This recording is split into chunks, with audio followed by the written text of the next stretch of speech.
Today in election news.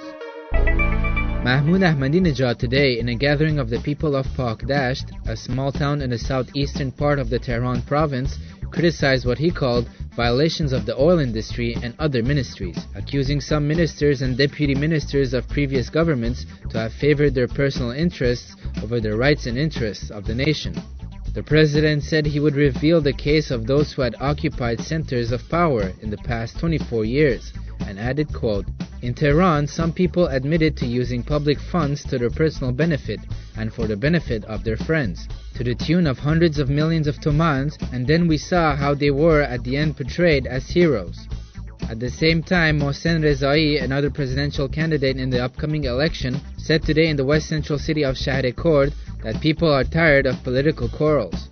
He called on politicians in various political factions to stop their squabbles and recommended to the people not to hand the future of the nation to anyone just because of feelings and sentiments. Addressing a group of his followers today in the western city of Hamadan, presidential candidate Mir Hossein Mousavi called for the staging of a free election, saying, quote, "Let the people think freely, criticize freely, and hear what everybody has to say." Mousavi, who was speaking at the sports stadium of Tehran Province's capital city, also condemned any political actions which aim to discredit the grandeur of the people. He said, quote, "However much you distribute money, you will still be unable to sully the grandeur of the people and buy their votes."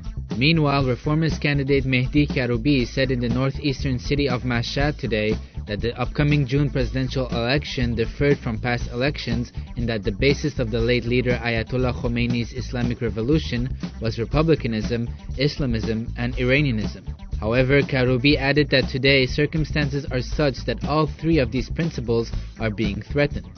He said that participation in the election must curb this threat. Speaking to reporters today on the question of the Zahedan bomb attack and its possible links to the upcoming presidential election, Majlis Speaker Ali Larijani said that however blind such actions might be, they had no impact at all on Iran's elections. On the contrary, he added that such incidents made the people even more aware of their destiny. Larijani noted that Iran had staged elections under circumstances which were even more difficult than the present, and said that the Zahedan incident was planned by foreigners. He added that if the perpetrators of that attack think that they can injure the decision of the people with such acts, they have not yet understood what Iranians are made of. Also today, Kamran Daneshju, the head of the state election headquarters, addressed all presidential candidates and their supporters, saying that some speeches and posturing which were aimed at denigrating a particular candidate will not make the friends of the revolution happy, but might, in some instances, even disillusion the people. These stories and more at televisionwashington.com.